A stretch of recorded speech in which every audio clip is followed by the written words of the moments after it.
The first step, plug in the cable. Then open the mobile app. Click here to advance, then and press the doorbell 1, and add the manual, and scan the code scan here. And input the password 1234. Press save.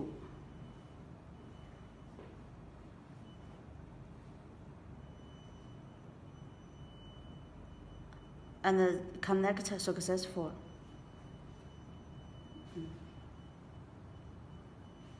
Okay now.